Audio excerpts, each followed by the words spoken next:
Guys, do you want to have your mobile phones on silent, or better still, give them to me and you'll get them back in 3 years. Seriously, don't get to joke too much on TV.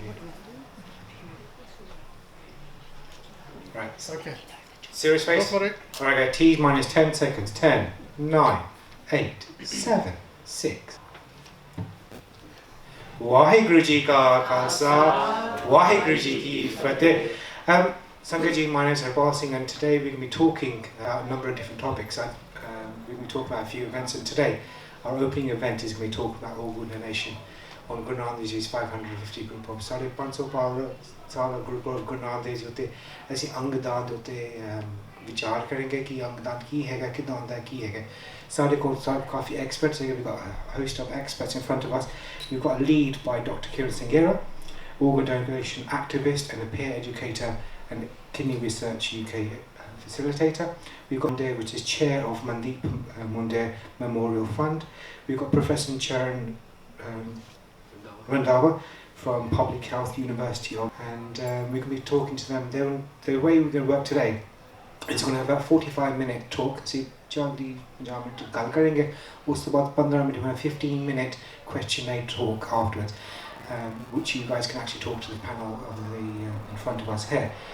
Just to let you know that we have Sangat TV here who will be recording our program today. The focus of the cameras will be specifically on the panel and myself and the BC who's co-hosting me. They will not be functioning on any of the Sangat. So just bear that in mind. सारे जो camera होएगा ना सीधा direct सारे जो panel होते हैं तस्वीर होते होएगा संगत होते कितने होएगा फिलहाल जो तुसी किसी ना गाल करनी होए क्वेश्चन पूछना तुसी उठ के पूछ दे सारे को वो में माइक भी हैगा या तुसी खुद नहीं पूछना चाहते मैं तस्वीर सिंह जी आते होंगे तो जो सवाल जो हैगा ना ऐसे लिख के रूप में होते हैं फिर सारे पैनल नो पूछेंगे. If you wish to panel, we'll have roaming mic going around and the mic will be able to talk and you'll be able to say what you need to say. However, if you don't want to talk, then you just questions down and ask the panel from here. At time of times, we will be repeating the question for the panel, the host going from there. Any questions? कोई सवाल जवाब है तो दस दियो. Just listen to say a few words.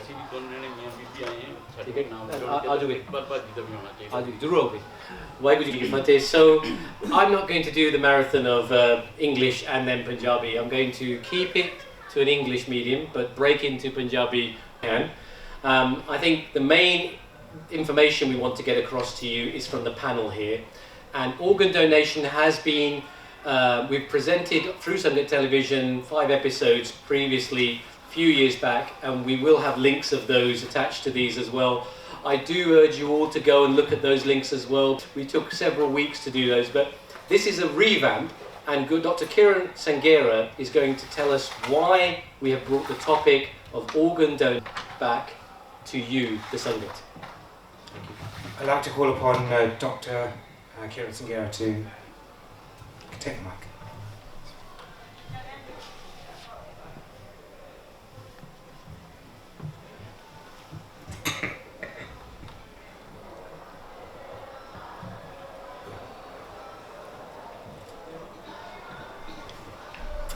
Firstly, a very warm welcome and congratulations to everyone on the auspicious occasion of Guru Nanak Dev Ji's Gurpurab today. Organ donation. This is a topic which is very emotive, very personal, but nonetheless is sadly costing 3 people's lives a day and is a huge issue in our communities. Today we're very lucky to have amazing speakers who've come from all over the country who all share the passion and the desire to overcome the barriers in organ donation in our communities so that all patients can benefit. I myself am very passionate about this. I am the kidney transplant patient, and I say that first and foremost because that fact has actually ended up shaping my entire life. I'll just talk a bit about my background and then we'll go on to our other speakers. So, in 1975, my dad came to the UK when he was mid-20s. Tragically, shortly after that, older sister and then followed by his older brother both died from kidney failure back in Punjab. A few years on, and my dad also started to experience lethargy, quite unwell, quite nauseous, and he was too diagnosed with kidney failure as well at the age of 30. Now at that time, both my mum and my dad were expecting their 3rd child, which was me. Obviously, it was a very difficult time. All they thought of kidney failure was a death sentence. It'd taken the life of, two of my dad's beloved siblings. Dad felt that he wasn't going to be here to see me grow. My mom would tell me stories of looking at me as a newborn and just crying, thinking that this baby girl needs her dad. Fast forward now, when I was 9 years old, it was time for my dad to go on dialysis. And for those that don't know, it's the machine which you need to clean your blood and keep yourself alive if your kidneys aren't working. This takes about between 4 to 6 hours at a time, 3 evenings a week, so it's a huge time commitment. Despite the difficulties, my dad's always been quite positive. Having looked at fate of what happened to his siblings in India, we've been very grateful for the NHS. And however, as the years went by, I started to realise that actually, Dad, this is really, really difficult. I've always had a very close bond with my dad, and I'd always go with him everywhere, be that running errands, going to the cash and carry, and then keeping company on dialysis as well.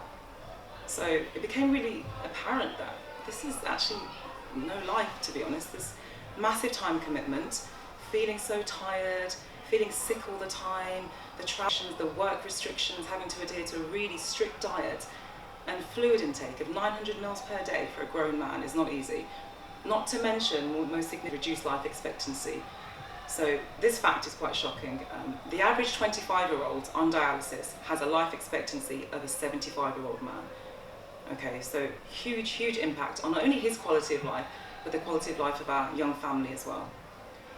So my mom stepped forward to be a donor, but she wasn't a suitable match. Me and my brothers always offered, but my dad said he wouldn't accept from us, and we were told we were too young at the time. I had 2 healthy siblings in India, but unfortunately they didn't come forward. For years we were living in hope of that life-changing phone call. It was always, and I mean always, at the back of all things, is it ever going to happen? What will happen if it doesn't? Again, being very mindful of the physical health complications. Well, we did get a phone call in 2000. A kidney had matched from the list. However, the excitement was actually quite short-lived, as 1 week after my dad was critically ill, fighting for his life, kidney had failed, and what followed that was emergency surgery, weeks in intensive care and months of recovery. And at that point, it was tragic that we lost the kidney, but actually glad that my dad was still alive.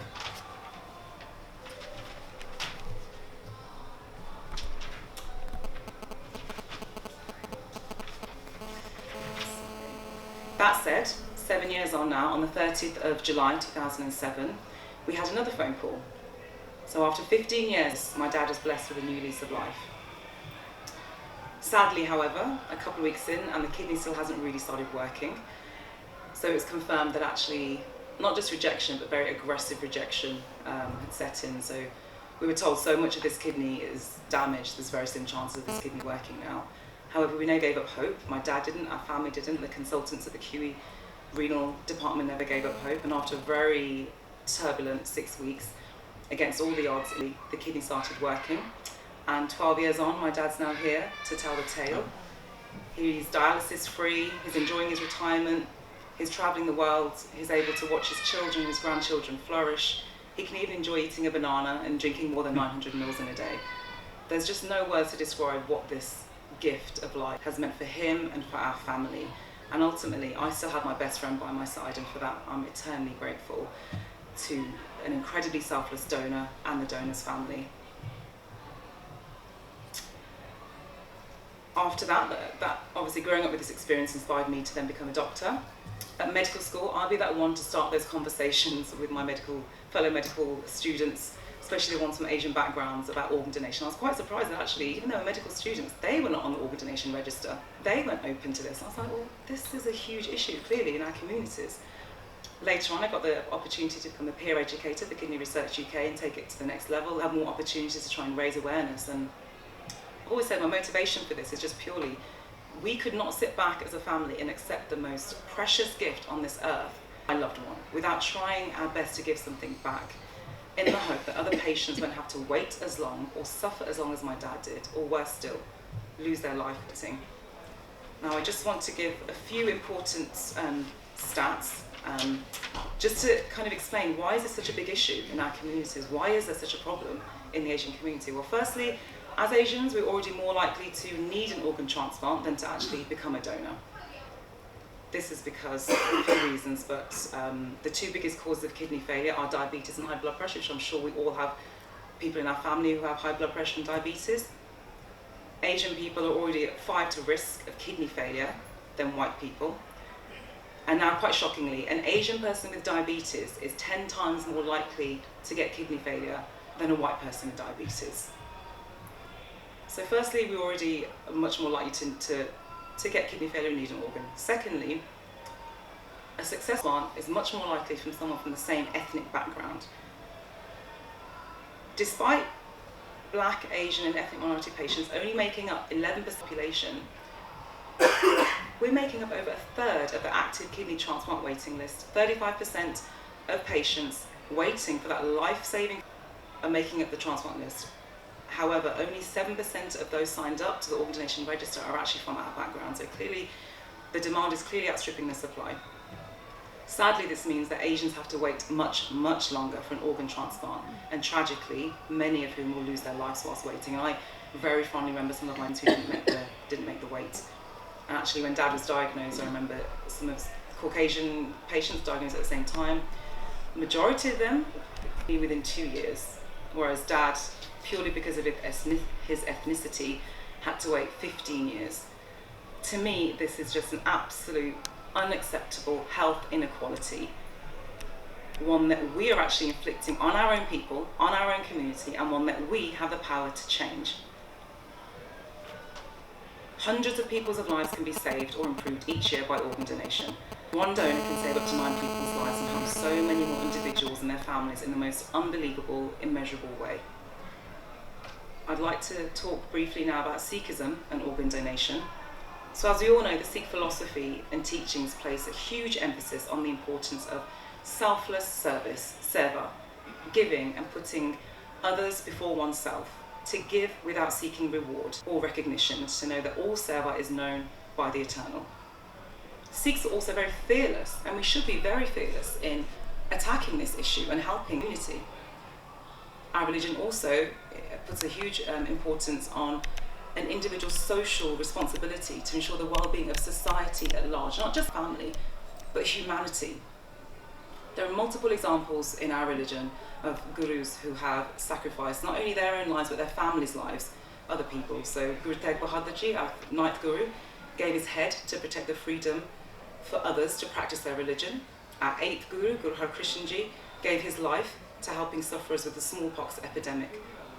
Today we see countless Sikhs all over the world carrying out voluntary charity works, sometimes at considerable risks to themselves. This ethos is firmly embedded in Sikh philosophy and entirely consistent with organ donation, and actually it can be accepted that organ donation is the ultimate seva and ultimate of the most noble kind. In addition to seva, there are no taboos in Sikhi for organ donation, transplant, post-mortem, nor is there a requirement that the body should have all of its organs intact after death. As we all know, in the Sikh religion, the soul is what migrates in this perpetual cycle of life and rebirth. The physical body is just a vehicle, it's just a vessel for us in this journey. So from there, clearly, we can see there is no prohibition to organ donation, organ transplants, or post-mortems. This year, the British Sikh Report had a special focus on organ donation. Some interesting facts I'll just highlight. Very encouragingly, 9 out of 10 Sikhs said respect the wishes of a family member who wanted to donate their organs after death. This is important because actually in 2017, 40% of potential donors were used by the family. Their family refused consent. It also found that 40% of Sikhs stated that they were registered for organ donation as well and carry an organ donor card. So I'd just like to end by highlighting the fact that if we are so willing to accept a life-saving organ for ourselves or for a loved one, why are we so hesitant to donate? We've come so far in our community and we help so many causes, yet this is something which is still lacking, and this is something which is costing 3 people's lives a day. The person who needed an organ may be a stranger today, but tomorrow it could be someone that you know and love dearly. Now we have to take the time to think about this, ask questions by all means. It's not, especially if you're not a medical person, it's not an easy topic that you will know the answers to, but there's so much information out there. And we have to continue the conversation at home because especially the young people in the families, we are the change makers. We're the ones who have to go to our parents and our grandparents and explain. It's not a taboo subject. This is something we'll have to talk about. Not to sound morbid, but death it will happen to all of us. And at that time, if you can use the opportunity to carry out this ultimate form of self, then that's very, very, within the spirits of Sikh teachings. So if you believe in organ donation, please, let's all make a difference. This is our problem, not someone else's. This is our community's problem, and for us to make a difference and for us to serve and have an amazing opportunity to do a lot of good for a lot of people. I'd now like to introduce Professor Gert Randhawa. He is the director of the UK Organ Donation and Transplant Centre at the University of Bedfordshire, and would like to hear his professional insights.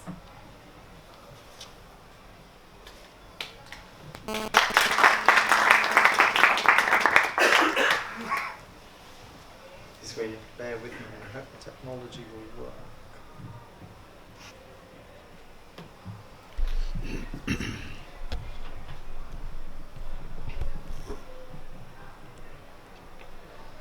So, great talk, Kiran. So, anything further while we're just setting this up that you could add? That would be great.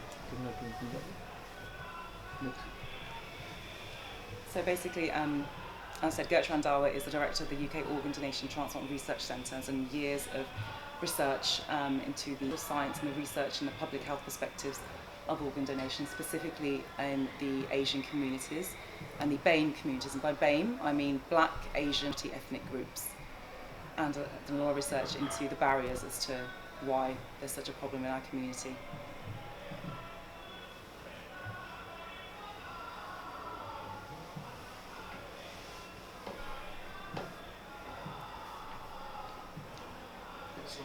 Skip the slideshow and then stop.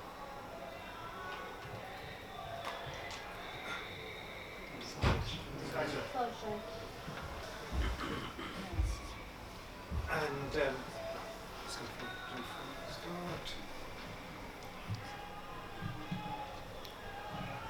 There you go. Who needs a doctor? There you go, success. So firstly, thank you to my Gurdwara in Gravesend for hosting today, and thank you to Sangat TV. I guess it's really important to remember that whilst we celebrate 50th birth anniversary of Guru Nanak, he actually espoused 3 key values. One is around Nam Japo, which is taking God's name. Secondly, around Kirit Karo, which is about working hard and honest living. But most pertinent to today, his final value, which I think is a universal value, is around Japko, which is about helping others. And I think organ donation, for those of you who follow Guru Nanak's teachings, is a really good example of where, follow his teachings, we should genuinely be thinking about this topic. Thank you for giving me the opportunity to share our work. As already discussed, I think we have to accept that in our South Asian communities, and specifically in our Sikh communities, we are at risk of diabetes and blood pressure and kidney disease. And I think some of the solutions actually reside in Gurdwaras. So, because at the moment what we're seeing is if you go to places like here in Essex, if you go to central London, the major conurbations like Birmingham, Leicester, Leeds, you are seeing lots of dialysis patients. Nearly over 50% of the dialysis patients are from non-white communities. And as we already know, Tibetan lifestyle plays such a big role. So although Gurdwaras are doing so much fantastic seva, one of the observations I would share with you is we could do so much more. Our langars could be even more healthier. Our teas could have less sugar. They could have no sugar. We could choose to engage with the Sangat to say maybe add the sugar yourself. And just these small steps will begin to make a difference. When we serve the langar, we maybe only have jalebi rather than jalebi, kheer and laddu. All these little things could make a difference. So I would appeal to people without, disrespecting any who work so hard to run Gurdwaras, just have a think about how Gurdwaras could be a healthier space to encourage a healthier living. So what happens to people, and I meet many patients, some family as well, if they're not going to get a transplant, it's no surprise that a lot of them go back to their country of origin. So people go back to India, Kenya, wherever it may be, and have a transplant. And I don't think you can judge those individuals, because unless you're in their situation and you're left with that life-changing choice, you can't understand what it must be like to live with either kidney failure or heart failure or lung failure or whatever it may be. So therefore, the people who engage with transplant tourism, and although we know that's illegal, as I said, the only way to stop that is for us as a community to start thinking about organ donation. So some of the challenges, again, we've heard this, and I think we should be quite sort of showing a leadership role around this, is given we are now one of the fastest growing ageing communities within the UK, by 2050, over 40% of the British population will be non-white. That's actually not that far away. Yeah, so in 30 years' time, we will be, in many cities, the majority of the population. So we will be the people who have the majority of the health and social care needs. So if we continue overrepresented on transplant waiting lists, if we don't do something about organ donation and we don't do something about prevention, we're going to have a huge problem on our hands. And the key issue is this, and I showed this on my slide. As a community, we are less likely to say yes to organ donation than the white community. And I'm interested by that. So what happens is, at that tragic time of death, a family is asked about organ donation, and roughly speaking, about 70% of a white family will say, yes, we would like to donate our loved one's organs. Whereas in the non-white communities, that only happens about 40% of the time. And I think that's interesting, that given we're the most in need to benefit for a transplant, we are less likely to give. That. So as a researcher, we've been carrying out a program of research, and these are some of the things that people say. So a lot of people say, oh, well, I'll donate my organs. I don't want to be on the organ donor register because they believe, and apologies to the doctors in the audience, they believe the doctors won't try and save their lives. So they'll say, oh, the doctor will finish me off before if they know I'm on the register. Well, that's categorically not true. But it's interesting people believe that. So it's our role to engage with the community and think about that. Other people talk about not wanting to donate my eyes because of the ceremony prior to cremation. And again, people will know, well, actually, when you donate your corneas, your physical appearance of the eye doesn't change at all. So again, that's a good opportunity to engage with the public. And again, because we're in the Gurdwara, a lot of people say, well, if the religious leaders gave us an opinion, we would then consider this in a positive way. So what I would say to religious leaders is they have done some fantastic work. So the Sikh community have helped now to co-design lots of materials, but we need more than that. We need active conversation. So I always sort of say to people, silence is not an option. So being silent on an issue is not the same as giving proactive permission. So I would ask all the Sikh communities in all the Gurdwaras to think about how they take forward this conversation. Other people say, I don't like the idea of relatives having to see my body being carved up. And I think if they were able to speak to donor families and understand actually the huge dignity and respect of donors, then they will probably feel more real. And other people talk about life after death and wanting to go complete. And again, I would say, well, it's your soul that lives on. It's not the actual body. So again, these are sort of opportunities, I think, for engagement. So just to sort of give you some ideas of what we as a community should do, I think the first thing is, as a faith and as a community, we should show some real leadership on this. I think we should to follow others. So we shouldn't wait to see what the government are going to do, what the Church of England are going to do, what the Muslims are going to do, the Jews, etc. We should show some leadership, because that's what Sikhi is about. It's about having the courage and wanting to do that selfless service. But I would encourage all the Gurdwaras across the UK and beyond to really step up and start having these conversations. And as you can see from these photos, that's beginning to happen. Some people now are stepping up and helping to co-design a lot of the education materials. And also it's fantastic media, so we've had now a lot of the media channels beginning to share the real life stories of people affected by donation and transplantation.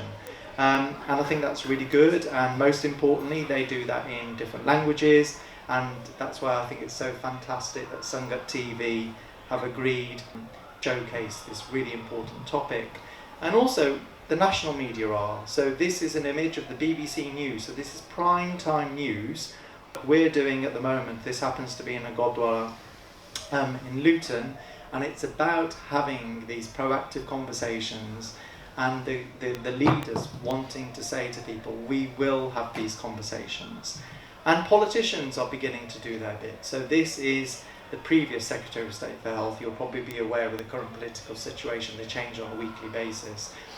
So this Secretary of State, Jackie Dore-Price, has launched a toolkit for MP, and she launched this symbolically, importantly, in partnership with a donor family from the Mandeep Mudar Memorial Foundation, and I hear from later on today. So I think politicians are beginning to understand the importance of giving visibility to our community when leading projects, and most importantly, giving visibility to the donor families. And now we're going to see a change in law in next year where it's going to be, and again I think it's fantastic that our community are now leading those conversations, and I think it's really important that everybody understands that the law is changing, and therefore we'll be having this conversation at home. The government have also invested in something called the Community Investment Scheme, and it's really, really pleasing. 3 Sikh projects, so the Mandeep Mudar Memorial Foundation, British Sikh Nurses, and also City Sikhs, who produce this brilliant resource in terms of the British Sikh report. So all of these 3 projects are community based, and they're doing some really good work in ensuring people are having the conversation. So just to finish off, I've got a few requests. So, yeah, I think we got so much more. So here's just an example. So this is the Bar Saab in Southall. They did a brilliant event where on a Sunday they got everybody together and showed it live streamed, both on television but also on Facebook. People were able to ask questions both face to face but also at home. So I think Gurdwara should try and make a commitment to really raise this issue, because organ donation does not discriminate. All Sikhs across the UK are affected by this. Doesn't matter how rich or poor you are, sadly you're all at high risk of diabetes, kidney failure, other rates of organ failure. So Gurdwaras, please think about organ donation, and please think about the langar, and most importantly, if we are going to have these fantastic langars, maybe have a think about encouraging healthy living, add a few exercise classes, walking groups. We could do so much, yeah? And I would love for us to show the leadership rather than wait for everybody else to do it. And the audience, I think, you know, both the audience here and the audience who are watching, the Sangat, we could really do much more ourselves. You know, this is a personal issue, you know. Putting it bluntly, if you or your loved one needed a transplant, would you accept an organ? Chances are you probably would. So what I would say to you is the very least you should be able to do is to discuss organ donation within your family. So thank you so much for listening on this auspicious occasion of Guru Nanak's birth anniversary. As I would say, we're all about seva, and what bigger seva can there be in Sikhi than to save other people's lives? So big thank you for Professor Randhawa, who it's really been, I think, it's over 10 years probably of work that you've been putting into this area, and there's the work is still, there's a lot to be done. But your links there and your advice for Gurdwara going forward. One of the reasons, and the other thing I hear was, you see, Sikh TV has come along, and we're very much in that fact. We like to celebrate what Akal Channel have done. We like to celebrate what Sikh Channel have done, and we here at Sangat TV have nothing, but admiration for the work that they've done. And I think more collaborative works in the future to bring together media to serve our community is the way forward. Just like Gurdwara are now sharing their good work with other Gurdwara, equally media and big data can be collected further on to maybe help some of the public health work that you're doing. So thank you again. So now would you like to introduce the next of our great speakers? Yes, so I'm very happy and very blessed to say. Can you hear me? No. Thank you very much. So next, I'm very pleased to be able to introduce Mr. Kripal Sangera, who's my father and a kidney transplant recipient, who I personal into his experiences pre and post transplantation. Thank you. ਸਾਸੰਗ ਜੀ ਵਾਹਿਗੁਰੂ ਜੀ ਕਾ ਖਾਲਸਾ ਵਾਹਿਗੁਰੂ ਜੀ ਕੀ ਫਤਿਹ। ਮੈਂ ਤੁਹਾਨੂੰ ਇਹੀ ਦੱਸਣਾ ਹੈਗਾ, ਥੋੜ੍ਹਾ ਕਿਰਨ ਨੇ ਮੈਨੂੰ ਤੁਹਾਨੂੰ ਇੰਟਰੋਡਕਸ਼ਨ ਦੱਸੀ ਤਾਂ ਮੈਂ ਸਾਡਾ ਕੀ ਰਿਲੇਸ਼ਨ ਆ ਅਤੇ ਮੇਰੇ ਨਾਲ ਕੀ ਹੋਇਆ। ਮੈਂ 75 ਦੇ ਵਿੱਚ ਇੱਥੇ ਆਇਆ ਸੀਗਾ ਅਤੇ 84 ਦੇ ਵਿੱਚ ਜਾ ਕੇ ਮੈਨੂੰ ਦੱਸਦਾ ਵੀ ਮੇਰੀ ਕਿਡਨੀਆਂ ਫੇਲ ਹੋਣੀਆਂ, 20% ਹੀ ਕੰਮ ਕਰਦੀਆਂ ਨੇ। ਉਹਦੇ ਵਿਚਾਲੇ ਮੇਰੀ ਸਿਸਟਰ ਅਤੇ ਮੇਰੇ ਬ੍ਰਦਰ ਵੀ ਅਸੀਂ ਦੋਨੋਂ ਲਾਈਫ ਲੂਜ਼ ਕਰ ਗਏ ਸੀ ਇੰਡੀਆ ਦੇ ਵਿੱਚ। ਉਦੋਂ ਤਾਂ ਉੱਥੇ ਡਾਇਲਸਿਸ ਟ੍ਰੀਟਮੈਂਟ ਵੀ ਹੈ ਨਹੀਂ ਸੀਗੀ ਅਤੇ ਇਹਦੇ ਨਾਲ ਫਿਰ ਕਿਰਨ ਵੀ ਇਹਦਾ ਬਰਥ ਵੀ 84 ਦਾ ਹੀ ਆ ਅਤੇ ਯਾਨੀ ਕਿ ਉਦੋਂ ਫਿਰ ਮੈਨੂੰ ਦੱਸਿਆ ਵੀ ਜਦੋਂ ਵੀ ਉਹਨਾਂ ਨੇ ਬੜੀ ਲੋ ਪ੍ਰੋਟੀਨ ਡਾਇਟ 'ਤੇ ਮੈਨੂੰ ਪਾਤਾ ਅਤੇ ਬਲੱਡ ਪ੍ਰੈਸ਼ਰ ਕੰਟਰੋਲ 'ਤੇ ਕਰਕੇ ਨਾ ਉਹਨਾਂ ਨੇ ਫਿਰ ਇਹ ਕਿਡਨੀ ਨੂੰ ਹੌਲੀ 92 ਤੱਕ ਜਾ ਕੇ ਲੈ ਗਏ। ਫਿਰ 92 ਦੇ ਵਿੱਚ ਦੱਸਿਆ ਕਹਿੰਦੇ ਵੀ ਹੁਣ ਤੈਨੂੰ ਡਾਇਲਸਿਸ 'ਤੇ ਜਾਣਾ ਪੈਣਾ ਅਤੇ ਨਰਸਿਸ ਨੇ ਸਾਰਾ ਮੈਨੂੰ ਦੱਸਿਆ ਵੀ ਕੀ ਇਹ ਟ੍ਰੀਟਮੈਂਟ ਕੀ ਹੈ। ਮੈਨੂੰ ਪਤਾ ਹੀ ਨਹੀਂ ਸੀਗਾ ਕੀ ਚੀਜ਼ ਹੈ ਇਹ, ਹਾਂਜੀ। ਅਤੇ ਦੱਸਿਆ ਕਿ ਡਿਫਰੈਂਟ ਆਪਸ਼ਨਸ ਅਤੇ ਉਹਨਾਂ ਨੇ ਫਿਰ ਕਿਹਾ ਵੀ ਤੈਨੂੰ ਹਫ਼ਤੇ ਵਿੱਚ 3 ਵਾਰੀ ਤੁਹਾਨੂੰ ਖੂਨ ਸਾਫ਼ ਕਰਾਉਣਾ ਹੌਸਪੀਟਲ ਆਇਆ ਕਰਨਾ।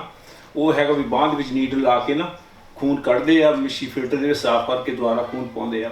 ਇਹ ਟ੍ਰੀਟਮੈਂਟ ਦਾ ਘੱਟੋ ਘੱਟ 4-4.5 ਘੰਟੇ ਉਦੋਂ ਮਸ਼ੀਨ 'ਤੇ ਹੁੰਦੀ ਆ। ਉਦੋਂ ਪਹਿਲਾਂ ਤੁਹਾਨੂੰ ਉਹਨਾਂ ਨੇ ਵੇਅ ਕਰਨਾ, ਬਲੱਡ ਪ੍ਰੈਸ਼ਰ ਕਰਨਾ, ਜਾਣੀ ਉੱਥੇ ਤੁਸੀਂ 5-5.5 ਘੰਟੇ ਈਜ਼ੀ ਲੱਗ ਜਾਂਦੇ ਆ ਉੱਥੇ ਇੱਕ ਟ੍ਰੀਟਮੈਂਟ 'ਤੇ।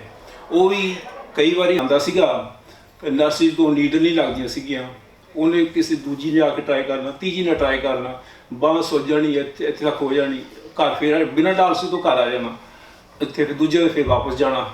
ਜਿਹੜੀ ਇਸ ਤਰ੍ਹਾਂ ਦੀ ਨਾਲੇ ਉਹਦੇ ਨਾਲ ਡਾਇਲਸਿਸ ਤੋਂ ਬਾਅਦ ਨਾ ਤੁਹਾਡਾ ਬਲੱਡ ਪ੍ਰੈਸ਼ਰ ਵਾਲਾ ਵੀ ਕਾਫੀ ਲੋ ਹੋ ਜਾਂਦਾ। ਸੇ ਦੂਜੇ ਦਿਨ ਤੁਸੀਂ ਜਿਵੇਂ ਆਪਣੇ ਪੰਜਾਬੀ 'ਚ ਕਹਿੰਦੇ ਆ ਮਰੇ ਕੁੱਤੇ ਵਾਂਗੂ ਪਏ ਰਹਿੰਦੇ, ਜਾਣੀ ਤੁਹਾਡੀ ਜਾਨ ਹੀ ਨਹੀਂ ਹੁੰਦੀ। ਸੋ ਤੀਜੇ ਦਿਨ ਨੂੰ ਫਿਰ ਮਾੜਾ ਮੋਟਾ ਤੁਹਾਡੇ 'ਚ ਜਾਨ ਪੈਂਦੀ ਹੈ, ਉਸੇ ਦਿਨ ਸ਼ਾਮ ਨੂੰ ਫਿਰ ਤੁਸੀਂ ਡਾਇਲਸਿਸ 'ਤੇ ਚਲੇ ਜਾਣਾ। ਇਸ ਤਰ੍ਹਾਂ ਦੀ ਜ਼ਿੰਦਗੀ ਸੀਗੀ। ਅਤੇ ਨਾਲੇ ਫਿਰ ਜਦੋਂ ਪੋਸਟ ਆਫਿਸ ਬਾਰੇ ਗਿਆ ਸੀਗਾ, ਹਰ ਇੱਕ ਇਨਸਾਨ ਦੇ ਥੋੜ੍ਹੇ ਸੁਪਨੇ ਹੁੰਦੇ ਆ ਵੀ ਮੈਂ ਹੁਣ ਮਿਹਨਤ ਕਰਕੇ ਅਸੀਂ ਆਹ ਕਰਾਂਗੇ, ਹੈ ਨਾ। ਅਤੇ ਉਹ ਸਾਰਿਆਂ 'ਤੇ ਪਾਣੀ ਫਿਰ ਗਿਆ ਅਤੇ ਵਿੱਚ ਇਸ ਤਰ੍ਹਾਂ ਫਿਰ ਡਾਇਲਸਿਸ ਸ਼ੁਰੂ ਕਰਤੇ। ਤੁਹਾਡੇ ਕੋਲ ਹੁਣ ਹਰ ਇੱਕ ਇਨਸਾਨ ਜਿਉਣਾ ਚਾਹੁੰਦਾ ਹੈ ਨਾ। ਮੌਤ ਐਂ ਲੱਗਦੀ ਸੀ 2-3 ਸਾਲ ਅੱਗੇ ਮੌਤ ਖੜੀ ਹੈ ਮੇਰੇ। ਅਤੇ ਚਲੋ ਕਿ ਨੈਸ਼ਨਲ ਹੈਲਥ ਕਰਕੇ ਬੜਾ ਸੋਹਣਾ ਜਾਣੀ ਟਾਈਮ ਲੰਘ ਗਿਆ ਡਾਇਲਸਿਸ ਕਰਦੇ ਕਰਦੇ। ਅਤੇ ਇਹਦੇ ਨਾਲ ਰਿਸਟ੍ਰਿਕਸ਼ਨ ਬੜੀਆਂ ਸੀਗੀਆਂ, ਕਿਤੇ ਜਾਣਾ ਨਹੀਂ। ਮੈਂ 25 ਸਾਲ ਬਾਅਦ ਇੰਡੀਆ ਗਿਆ ਸੀਗਾ, ਜਦੋਂ ਹਰਿਮੰਦਰ ਸਾਹਿਬ ਮੱਥਾ ਟੇਕਿਆ 25 ਸਾਲ ਬਾਅਦ ਗਿਆ ਸੀ। ਅਤੇ ਉਦੋਂ ਪਹਿਲਾਂ ਫਿਰ ਡਾਕਟਰ ਕਹਿੰਦਾ ਤੂੰ ਨਹੀਂ ਜਾ ਸਕਦਾ। ਅਤੇ ਹੋਰ ਇਹਦੇ ਨਾਲ ਫਿਰ ਡਾਇਲਸਿਸ ਟ੍ਰੀਟਮੈਂਟ ਖਾਣ ਪੀਣ ਦਾ ਬੜਾ ਹੈਗਾ। ਲੋ ਪੋਟਾਸੀਅਮ ਡਾਇਟ ਹੁੰਦੀ ਹੈ ਤੁਹਾਡੀ। ਮੇਰੇ ਵਾਸਤੇ ਮੇਰੇ ਵਾਈਫ ਸੁਰਿੰਦਰ ਨੇ ਘਰ ਬੱਚਿਆਂ ਵਾਸਤੇ ਅਲੱਗ, ਮੇਰੇ ਵਾਸਤੇ ਅਲੱਗ ਜਿਉਂ ਨਾਲ ਬਣਾਈ ਆ। ਕੋਈ ਇਹਨੇ ਆਲੂ ਪਹਿਲਾਂ ਸੈਪਰੇਟ ਬੋਇਲ ਕਰਨੇ ਆ, ਫਿਰ ਉਹ ਦੂਜੀ 'ਚ ਪਾਉਣੇ ਆ। ਜਿਹੜੇ ਖਾਣ ਪੀਣ ਦਾ ਹੋ ਗਿਆ। ਅਤੇ ਬਾਕੀ ਪੀਣ ਹੁਣ ਦੇਖ ਲਓ 24 ਘੰਟੇ ਵਿੱਚ ਤੁਸੀਂ 1 ਲੀਟਰ ਮੈਕਸੀਮਮ 900 ml ਹੁੰਦਾ ਸੀਗਾ। 1 ਲੀਟਰ ਜਾਣੀ ਵਧਾ ਘੜਾ ਕੇ ਉਹਨੂੰ 1 ਲੀਟਰ ਲੈ ਜਾਓ। ਤੁਸੀਂ ਆਪ ਹੀ ਹਿਸਾਬ ਲਾ ਲਓ ਤੁਸੀਂ ਦਿਨ 'ਚ ਕਿੰਨੇ ਪਾਣੀ ਦੇ ਗਲਾਸ ਪੀ ਲੈਂਦੇ ਹੋ, ਕਿੰਨੀ ਕੌਫੀ ਜਾਂ ਹੋਰ ਚੀਜ਼ ਪੀ ਲੈਂਦੇ ਹੋ। ਅਤੇ ਇਹ ਲਾਈਫ ਕੋਈ ਜਾਣੀ ਕਿ ਜਿਉਣਾ ਹੀ ਸੀਗਾ, ਜਾਣੀ ਕਿ ਟਾਈਮ ਪਾਸ ਕਰਨ ਵਾਲੀ ਗੱਲ ਸੀ। ਉਹ ਹੁਣ ਤੁਹਾਡੀ ਜਦੋਂ 35-40 ਸਾਲ ਦੀ ਉਮਰ 'ਚ ਜਵਾਨ ਹੁੰਦਾ ਹੈ ਨਾ ਵੀ ਆਹ ਕਰੀਏ। ਅਤੇ ਇਸ ਤਰ੍ਹਾਂ ਚੱਲਦਾ ਰਿਹਾ ਜੇ ਤੁਹਾਡੇ ਕੋਲ ਬੱਸ ਨਹੀਂ ਹੁੰਦਾ ਹੈ ਨਾ। ਅਤੇ ਫਿਰ ਜਦੋਂ ਕਿਹਨੇ ਦੱਸਿਆ ਹੈਗਾ 2007 ਦੇ ਵਿੱਚ ਟ੍ਰਾਂਸਪਲਾਂਟ ਹੋਇਆ। ਪਹਿਲਾਂ ਥੋੜ੍ਹੀ ਜਿਹੀ ਪ੍ਰੋਬਲਮ ਪਈਆਂ ਸੀਗੀਆਂ ਅਤੇ ਲੇਕਿਨ ਕਈ ਹੋਰ ਟ੍ਰੀਟਮੈਂਟ ਦੀ ਪਲਾਜ਼ਮਾ ਐਕਸਚੇਂਜ ਦੇ ਨਾਲ ਨਾ ਜਾਣੀ ਕਿਡਨੀ ਚੱਲਦੀ ਕਰਤੀ ਉਹਨਾਂ ਨੇ, ਹਾਂਜੀ। ਹੁਣ ਹੋ ਗਏ 12 ਸਾਲ ਹੋ ਗਏ। ਥੋੜ੍ਹਾ ਬਹੁਤ ਪ੍ਰੋਬਲਮ ਪੈਂਦੀਆਂ ਥੋੜ੍ਹੀ ਬਹੁਤੀ, ਲੇਕਿਨ ਫਿਰ ਵੀ ਲਾਈਫ ਅੱਗੇ ਨਾਲੋਂ ਬਹੁਤ ਚੰਗੀ ਆ। ਹੁਣ ਮੈਂ ਟਰੈਵਲ ਕਰ ਸਕਦਾ। ਅਸੀਂ ਅਮਰੀਕਾ ਜਾਏ ਹਾਂ, ਥਾਈਲੈਂਡ ਜਾਏ ਹਾਂ ਬੱਚਿਆਂ ਦੇ ਨਾਲ। ਅਤੇ ਨਾਲੇ ਸੋਚਿਆ ਵੀ ਨਹੀਂ ਸੀਗਾ ਮੈਂ ਆਪਣੇ ਬੱਚਿਆਂ ਨੂੰ ਵੱਡੇ ਹੁੰਦੇ ਦੇਖੂੰਗਾ ਯੂਨੀਵਰਸਿਟੀ ਜਾਨੀ ਗ੍ਰੈਜੂਏਸ਼ਨ ਦੁਆਰਾ। और मेरी बेटी ने देख लो बड़ा माणना मैं कहना भी ये डॉक्टर बन गई मेरे करके ही है ना, मेरे नाल बहुत क्लोज सी पहले दिन तो। ਤੇ ਮੋਰ ਓਵਰ ਹੁਣ ਇਹਨਾਂ ਇਦੋਂ ਵੀ ਜ਼ਿਆਦਾ ਪ੍ਰਾਊਡ ਆ ਵੀ ਇਹ ਹੁਣ ਜਿਹੜਾ ਔਰਗਨ ਡੋਨੇਸ਼ਨ ਵਾਸਤੇ ਇਹਨਾਂ ਲੋਕਾਂ ਨੂੰ ਮੋਟੀਵੇਟ ਕਰ ਰਹੀ ਆ ਹੈ ਨਾ। ਇਹ ਮੈਨੂੰ ਹੋਰ ਵੀ ਉਹਦੇ ਨਾਲ ਵੀ ਜ਼ਿਆਦਾ ਪ੍ਰਾਊਡ ਮੈਂ ਫੀਲ ਕਰਦਾ। ਅਤੇ ਟਰਾਂਸਪਲਾਂਟ ਤੋਂ ਬਾਅਦ ਤਾਂ ਫਿਰ ਲਾਈਫ ਬਿਲਕੁਲ ਹੀ ਚੇਂਜ ਹੋ ਗਈ, ਕਿਉਂਕਿ ਤੁਹਾਨੂੰ ਪਹਿਲਾਂ ਤਾਂ ਕੇਲਾ ਵੀ ਨਹੀਂ ਖਾ ਸਕਦੇ ਤੁਸੀਂ, ਕ੍ਰਿਸਪ ਨਹੀਂ ਖਾ ਸਕਦੇ ਸੀਗੇ, ਇਸ ਤਰ੍ਹਾਂ ਦੀਆਂ ਚੀਜ਼ਾਂ ਸੀਗੀਆਂ ਹੈ ਨਾ, ਚਾਕਲੇਟ ਨਹੀਂ ਖਾ ਰਹੀ। ਅਤੇ ਹੁਣ ਬਾਅਦ ਦੇ ਵਿੱਚ ਤੁਸੀਂ ਵਿਦਨ ਰੀਜ਼ਨਸ ਹੈ ਨਾ ਸਾਰਾ ਕੁਛ ਖਾ ਸਕਦੇ ਹੋ, ट्रैवल कर सकते हो, कोई रिस्ट्रिक्शन नहीं। पहला ट्रैवल वास्ते तुसीं जे स्पेन भी जाना 4-5 वीकां पहले जाके वो फोन करो, उन्होंने बुक करो, यही थोड़ी गल सी भी तुसीं टिकट लैके चले जाओ। तो हुण अगे ना जानी कि ट्रांसपोर्ट तो बाद बड़ी फ्रीली जा सकते जिथे मर्जी जाना जी चाहो, फैमिली दे नाल ते बह के इकट्ठे खाना खाने तो ट्रैवल करना। किरण दे नाल असीं 2-3-4 holiday all over the world है ना जा चुके हैं। तो यानी कि लाइफ बिल्कुल चेंज हो गई हैगी आ। तो हुण मेरे 2 पोतियां होईयां ने 8-10 साल दियां ने, वो रैडिंग रहिंदे सी, असीं बर्मिंघम रहिंदे आ। तो असीं जानी कि मैनी टाइम्स सवेरे साडी नूंह ने कहना भी डैड अज उन्हें स्कूल की हीटिंग खड़ा तुसीं आओ है ना, ਅਸੀਂ ਉਹ ਤੋਂ ਗਾਡੀ ਚੱਕਣੀ ਆ ਜਾਣਾ, ਇੱਥੇ 2-3 ਹਫ਼ਤੇ ਰਹਿ ਜਾਣ। ਜਾਨੀ ਮੈਂ ਕਹਿਣ ਦਾ ਸੀਗਾ ਵੀ ਮੈਨੂੰ ਇਹ ਨਹੀਂ ਬੰਧਨ ਨਹੀਂ ਸੀਗਾ ਵੀ ਮੁੜ ਕੇ ਬਰਮਿੰਘਮ ਜਾਣਾ ਮੈਂ ਡਾਇਲਸਿਸ ਕਰਾਉਣਾ। ਸੋ ਐਟਲੀਸਟ ਇੱਥੇ ਉਹ ਸਾਡੇ ਕੋਲ ਆ ਕੇ ਰਹਿ ਜਾਂਦੇ 2-3 ਹਫ਼ਤੇ, ਅਤੇ ਉਹਨਾਂ ਨਾਲ ਵੀ ਬੜਾ ਸਟਰੋਂਗ ਬੌਂਡ ਹੈਗਾ, ਜਾਨੀ ਬੱਚਿਆਂ ਦੀ ਹੈਲਪ ਕਰ ਸਕਦੇ ਹਾਂ, ਟਰੈਵਲ ਕਰ ਸਕਦੇ ਹਾਂ। ਸੋ ਇਸ ਕਰਕੇ ਮੈਂ ਇਹ ਕਹਿਣਾ ਸਾਧ ਸੰਗਤ ਜੀ, ਘਰ ਦੇ ਵਿੱਚ ਨਾ ਤੁਸੀਂ ਆਪਣੇ ਬੱਚਿਆਂ ਦੇ ਨਾਲ ਗੱਲ ਕਰੋ ਹੈ ਨਾ। ਹੁਣ ਕੱਲ੍ਹ ਕਿਹਨੇ ਦੇਖਿਆ ਕਿ ਕੀ ਪਤਾ ਕੱਲ੍ਹ ਨੂੰ ਕੀ ਹੋਣਾ ਕਿਸੇ ਦਾ। ਇਹ ਜਿਵੇਂ ਕਹਿ ਦਿੰਦੇ ਆਪਣੇ ਜਾਣ ਤੋਂ ਬਾਅਦ ਤਾਂ ਮਿੱਟੀ ਹੋ ਜਾਣੀ ਹੈ ਸਾਰਾ ਕੁਛ। ਅਤੇ ਵੀ ਜੇ ਇੱਕ ਜਿਵੇਂ ਕਿਰਨ ਦੱਸਿਆ ਸੀਗਾ ਵੀ ਇੱਕ ਬੰਦੇ ਨਾਲ 7-8 ਬੰਦਿਆਂ ਦੀ ਲਾਈਫ ਇੰਪਰੂਵ ਹੋ ਸਕਦੀ ਆ। ਸੋ ਘਰ ਦੇ ਵਿੱਚ ਸਾਰਿਆਂ ਨਾਲ ਤੁਸੀਂ ਗੱਲ ਕਰੋ, ਬੱਚਿਆਂ ਨਾਲ ਡਿਸਕਸ ਕਰੋ। ਅਤੇ ਜਾਣੀ ਕਿ ਅੰਗਦਾਨ ਤਾਂ ਬਹੁਤ ਜ਼ਰੂਰੀ ਆ। ਜਾਣੀ ਤੁਸੀਂ ਤੁਹਾਡੇ ਸਾਹਮਣੇ ਆ ਦੇਖ ਲਓ, ਜਾਣੀ ਮੈਂ ਨੋਰਮਲ ਲਾਈਫ ਜਿਉਣਾ, ਸਾਈਕਲਿੰਗ ਕਰਦਾ, ਸਵਿਮਿੰਗ ਕਰਦਾ ਹੈ ਨਾ, ਜਾਣੀ ਕਿ ਬਹੁਤ ਜ਼ਿੰਦਗੀ ਜਾਣੀ ਕਿ ਰੱਬ ਦੀ ਮਿਹਰ ਅੱਜ ਅਤੇ ਜਾਣੀ ਜ਼ਿੰਦਗੀ ਬਹੁਤ ਸੋਹਣੀ ਤਰ੍ਹਾਂ ਗੁਜ਼ਾਰ ਰਹੇ ਹਾਂ। ਇਸ ਕਰਕੇ ਇਹੀ ਬੇਨਤੀ ਆ, ਘਰ ਦੇ ਵਿੱਚ ਸਾਰੇ ਡਿਸਕਸ ਕਰੋ। ਅੰਗਦਾਨ ਵਾਸਤੇ ਕੋਈ ਕਿਡਨੀ ਹੋਈ, ਅੱਖਾਂ, ਕੋਈ ਲਿਵਰ, ਕੋਈ ਵੀ ਦਾਣਾ ਦੇਖੋ ਨਾ ਕਿੰਨਾ ਜਾਣੀ ਕਿ ਯੂਜ਼ਫੁਲ ਹੈ ਲੋਕਾਂ ਨੂੰ ਹੈ ਨਾ। ਬਸ ਇਹੀ ਕਹਿਣਾ ਚਾਹੁੰਦਾ ਮੈਂ।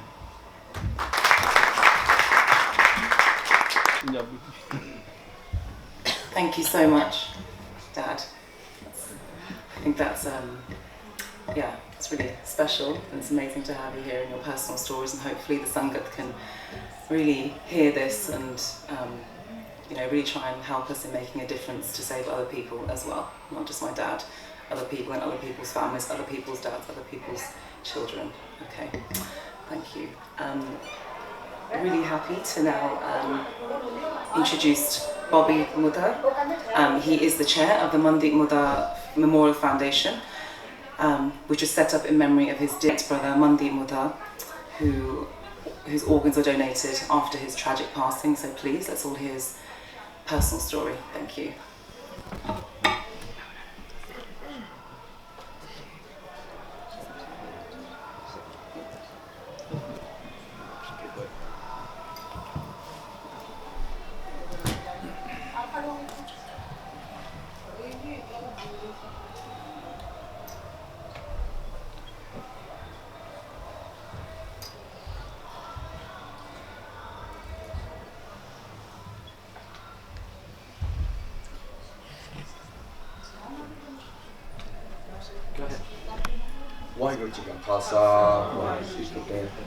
I'd like to start by thanking the Gurdwara here in Gravesend and also Sangat TV for their support and giving us the opportunity to share our stories, which is vital if we need to get the message out and create the discussion within our community, which is the key thing. And it's one of the things that I've been doing for the last 18 years.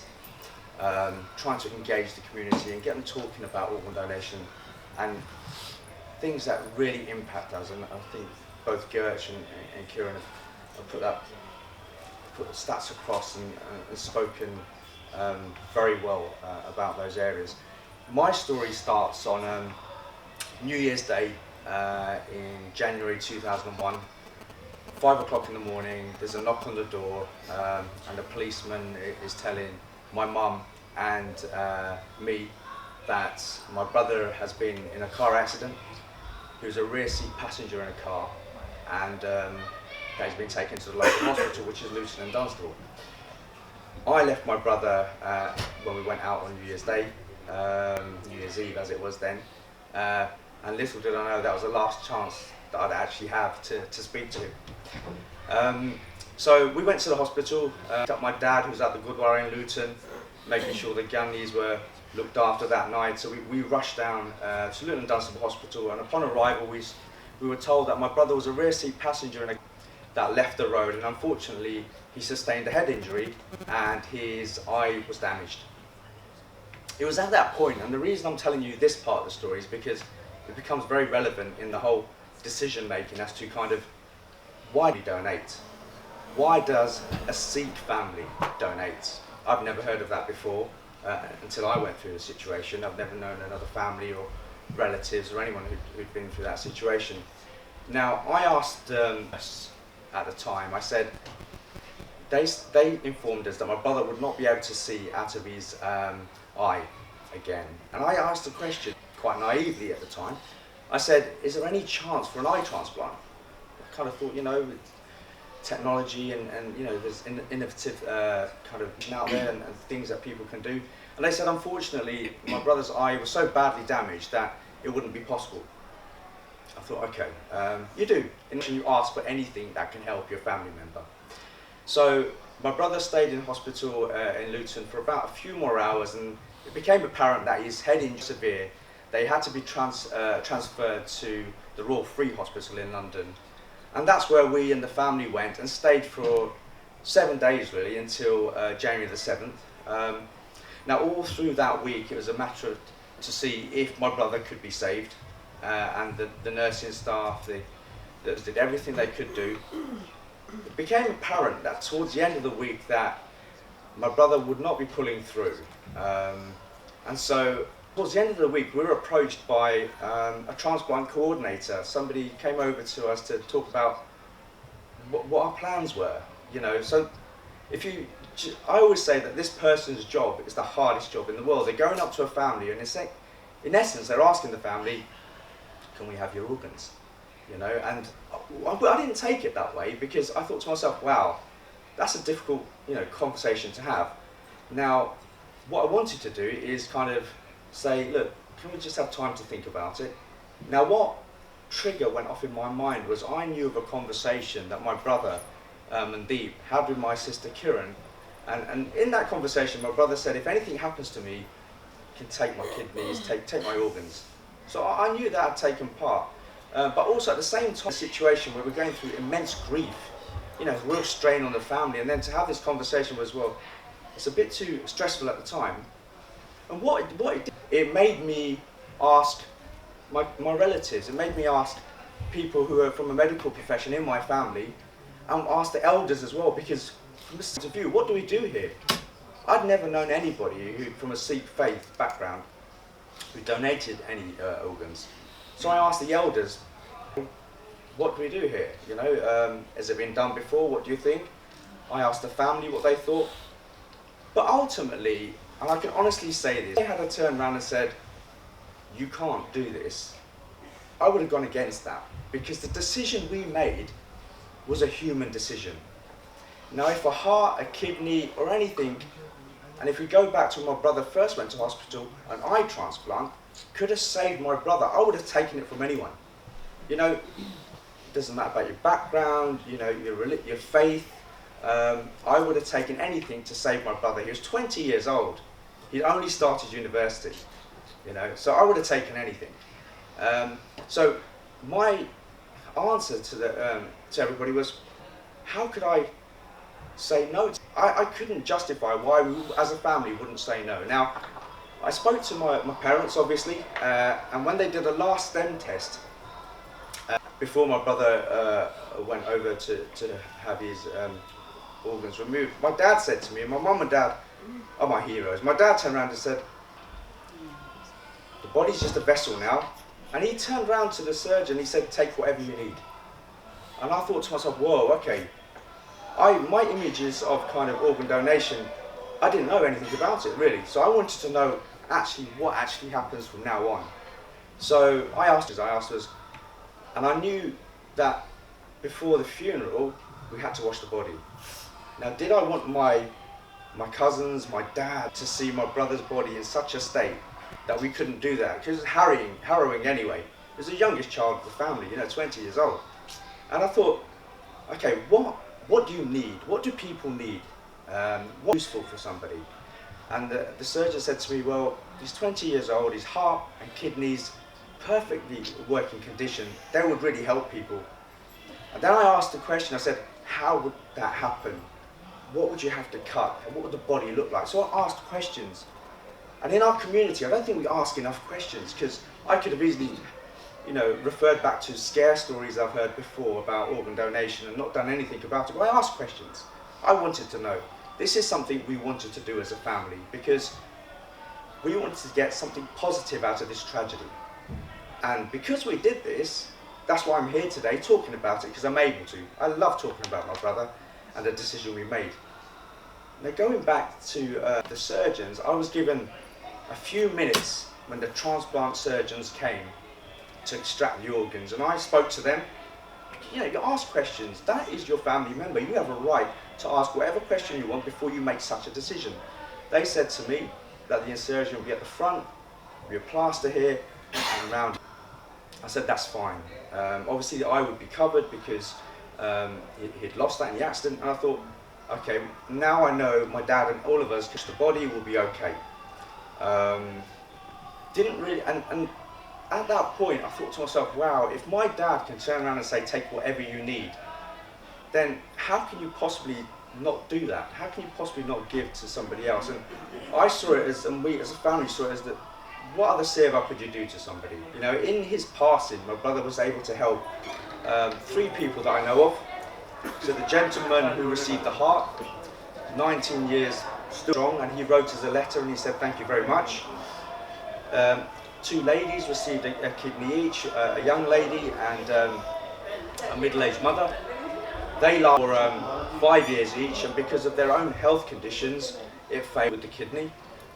So the question is now, what you've given is not the opportunity for somebody just to have a life, but 5 years or 18 years now, that's 5 years and 18 years of more kind of birthdays, celebrations, more hugs, weddings, more experiences with your family, And and my mum and my late father, who, was so brave, he went on TV and spoke about it. And as you can see it in the pictures there, my brother, we set up the Mandip Muttar Memorial Foundation, and a couple of years ago we were awarded the Queen's Award for Voluntary Service, which is nice. I mean, nothing could with my brother, I'd rather have him. But if it gets people talking, and it gives me the opportunity to come here and talk to you, then it has to be the right thing to do. And that's always been my mantra. Positivity out of tragedy, and do the right thing, the right human thing to do. Now, we've been lucky to kind of have a football tournament every year and we use that to kind of engage with the community. I go to places and talk to individuals. I've met some wonderful people here on the panel, here in the audience as well. But the key thing for me was to talk. Speak to your family, speak to people in the community, find out what actually happens. As a result of, providing those organs, other people have had other experiences now. And one thing I can say is, my mum and the mothers in the audience here, in Nadokunda, when you lose, a child, but your youngest child, it's got to be the worst thing. But donating organs has given my mum and gave my dad so much haunsla. They're able to get through the day.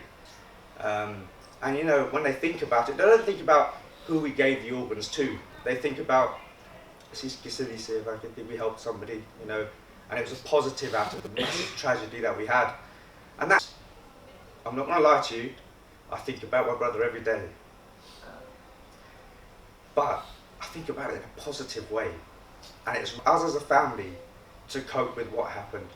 Speaking to Gertch and getting to know Gertch for many years now, the statistics that he's quoted, and the problem that we have in our community has made it even more important that we have these conversations in our families. We all talk about insurance, let's plan for the funeral. What we don't talk about is what we're going to do with the organs. I went not so long ago, and I spoke to somebody, and they said, oh, actually, you know what, my mum said that we can't give any organs because how are we going to come back in the next life? So these are things that are still happening in our community, still being discussed in this way. Now, I said earlier, I don't care who I got that organ from. If it was going to save my brother's life, of no shame, I would have taken it. Willing to accept, then we should have that conversation and be willing to give as well. It's what Gertch said, one of the core foundations of our faith. Now, it's a personal decision. For me and my family, it was the right thing to do. And I couldn't give an answer as to why we wouldn't do it. It was a human decision. I think, the next slide, my daughter's there, and if I just show you a clip here, in the middle there, they've got t-shirts, football tops with Uncle on there. So, unfortunately, because my brother used to support West Ham, they're West Ham fans now for life. But, as a family, we talk about my brother all the time, and this is another taboo. When somebody passes away, you don't celebrate the life. You don't talk about, it's not settled. Who says so? Ultimately, it's your decision. It's a personal decision. We talk about my time. They never met their Jaja, but they love him. It's like, every day they're with him. And that's what I wanted to say, really, is I think as a community, we need to talk. At least have that conversation. And then we need to think about the stats. We just think about Uncle and everything he's gone through. All the things that he wasn't able to do, but is able to do now. At some point, somebody in this room, more than one person, will need an organ because of the stats.